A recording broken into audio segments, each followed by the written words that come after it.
Bonjour tout le monde, bienvenue donc pour ce petit book haul comme je vous l'avais promis lors de mon dernier bilan lecture. J'ai commandé 4 livres sur Amazon. Donc ces 4 livres vont vous être présentés et je vais vous faire voir 2 livres que je vous avais pas fait voir la dernière fois lors de mon dernier book haul. Voilà, donc je vais vous les présenter maintenant, hein. Donc là, c'est 2 livres que j'avais achetés à Leclerc avant le confinement. Voilà. Donc je me suis acheté le livre de Peter James, La preuve ultime chez Fleuve Noir. Donc là, on va être avec un journaliste qui va... Donc le journaliste s'appelle Ross Hunter. Il va avoir un coup de fil d'un chercheur qui veut prouver l'existence de Dieu. Voilà. Sauf que le jour où Ross Hunter va rendre visite donc à ce chercheur, il va le découvrir assassiné et il va quand même vouloir donc continuer les recherches du chercheur, mais il va vite se rendre compte que bien évidemment les différentes religions vont le menacer pour qu'il ne trouve pas donc cette révélation, donc l'existence de Dieu. Voilà. Donc ce livre fait un peu plus de 500 pages, hein. Mais bon, voilà. Donc je n'ai jamais lu de Peter James, et ce sera mon premier je pense. Si je regarde tous les noms... Non, je n'ai lu aucun livre de cet auteur. Donc voilà, donc ça sera mon premier, donc j'espère que je vais beaucoup aimer. Apparemment, il a eu des retours un peu mitigés, donc je vais voir ce que ça donne. Voilà. En deuxième livre, donc j'ai acheté aussi à Leclerc Lars Kepler Lazare chez Actes Noir dans les éditions Actes Sud. Voilà. Donc apparemment on a des personnages récurrents. Dans celui-là, on va être à Oslo. Et la police va découvrir un cadavre dans un appartement à Oslo et ils vont vite se rendre compte qu'en fait ce cadavre n'est autre qu'un profanateur de tombes vu qu'il a gardé donc ses trophées, hein, donc des crânes, voilà, en trophée. Et on va vite se rendre compte qu'un des cadavres n'est autre que l'épouse de Juna Lina. Voilà, donc apparemment c'est un personnage récurrent, hein. Et donc là-dessus va y avoir une inspectrice allemande qui va demander donc l'aide de Juna Lina, je vais y arriver, pour une troublante affaire de meurtre dans un camping aux abords de Rostock. Voilà. Et apparemment, il va y avoir d'autres choses aussi.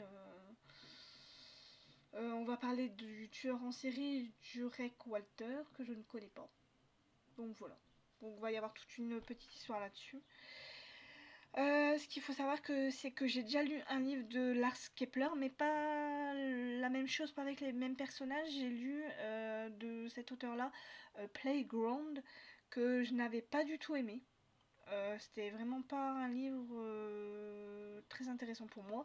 Il avait été très très très très long, j'avais pas du tout aimé. Du coup, bon, là, ce qui m'a plu dans ce livre, c'est ça là. Là, voilà, le petit serpent, là, ici, le python vert. Je sais pas si c'est un python ou quoi, mais voilà, c'est la couverture qui m'a plu. Voilà. Et j'ai eu peur de le prendre. Enfin, j'ai hésité quand même à le prendre parce que comme c'est des personnages récurrents, je me suis demandé si ça allait aller ou pas, si j'allais réussir à comprendre l'histoire avec les personnages. Mais bon, on verra bien, hein, voilà. Donc si vous aimez Lars Kepler et que vous avez aimé ses livres, lancez-vous, hein, peut-être me dire si vous avez lu ou pas et si vous avez aimé ce livre. Voilà. Donc là maintenant c'est les livres que j'ai commandés sur Amazon que je vais vous présenter.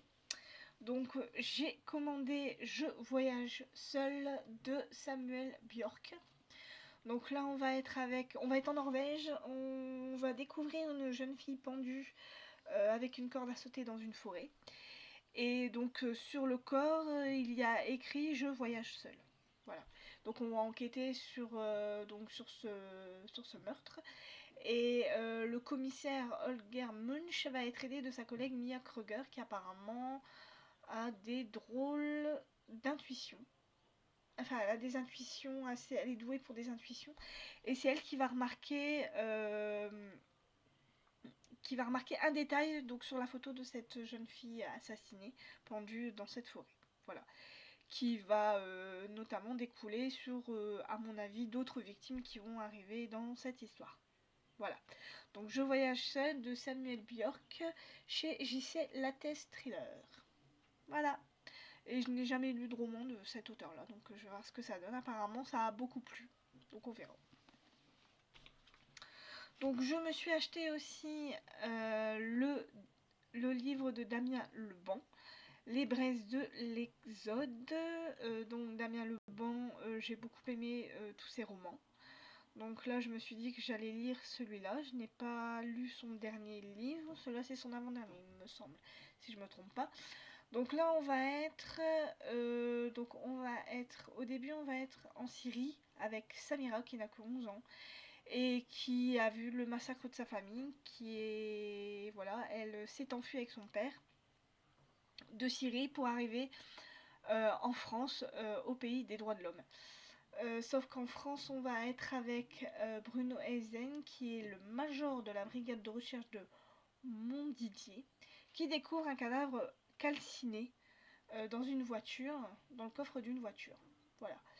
Et on va se demander donc ce qui s'est passé. Ça se passe en Picardie, apparemment. Voilà. Et on va être aussi avec une autre personne, Elise Cara, qui est la belle-fille du grand patron de Cara Construction. Voilà. Et apparemment, donc ces trois personnes ont un lien, mais on ne sait pas lequel.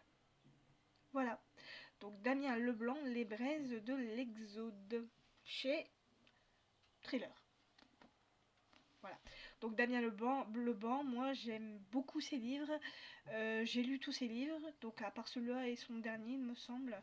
Son dernier, je sais pas s'il l'a marqué là. Son dernier, c'est quel je sais pas si. Non. Et à la fin, est-ce qu'il marque? Ah oui, voilà. Donc j'ai lu Le Sanctuaire d'Ombos, j'ai lu Les Héritiers des Ténèbres et Résilience. Voilà. Et par contre, j'ai pas lu Survivre.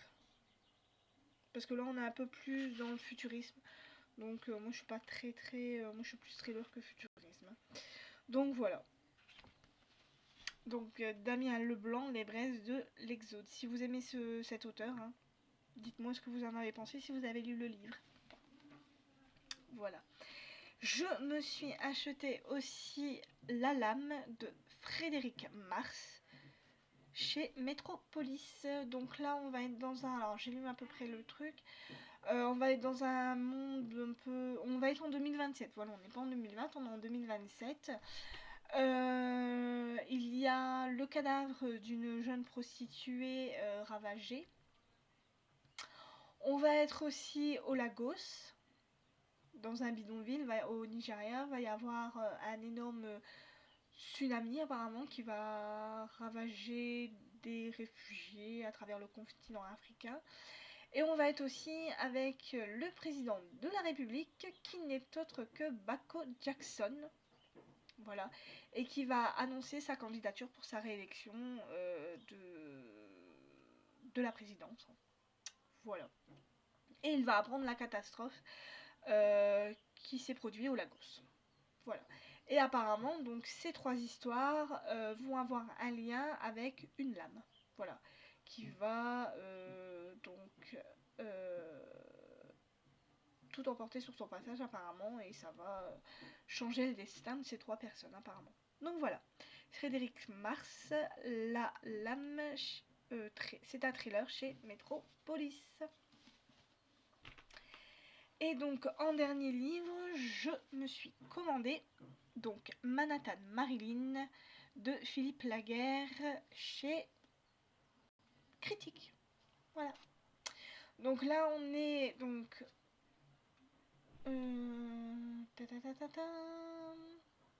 on est où là? Aux États-Unis, je pense, oui. On est aux États-Unis. On est avec Christine Arroyo qui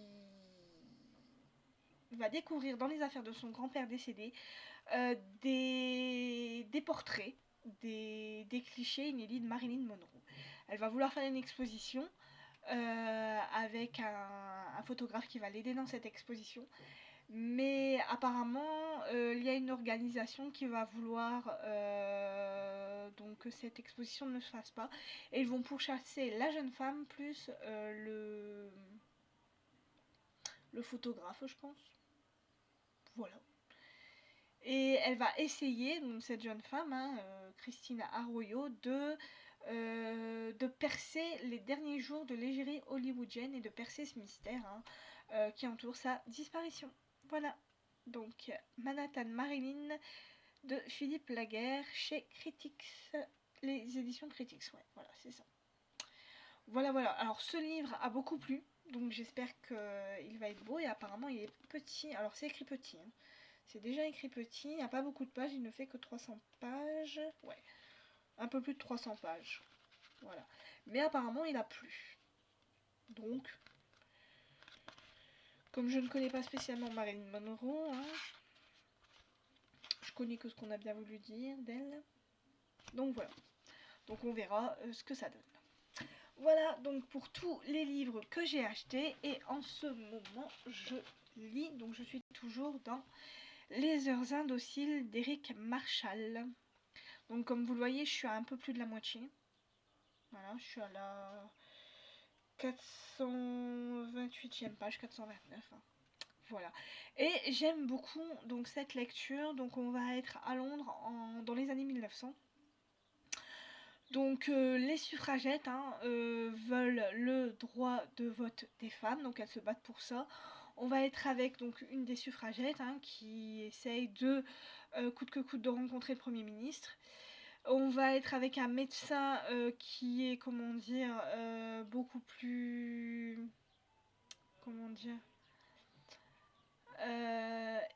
évolué au niveau de la médecine, voilà, il essaye de faire voir ses méthodes à lui, donc comme l'acupuncture, comme les sciences occidentales et orientales, voilà, qui sont un peu, pour l'époque, un peu controversées, parce que la médecine avance, mais pas aussi vite, et lui, comme il est beaucoup plus avancé dans son temps, il essaye de faire donc ses méthodes à lui, de pratiquer ses méthodes à lui pour sauver le plus de monde possible. Hein.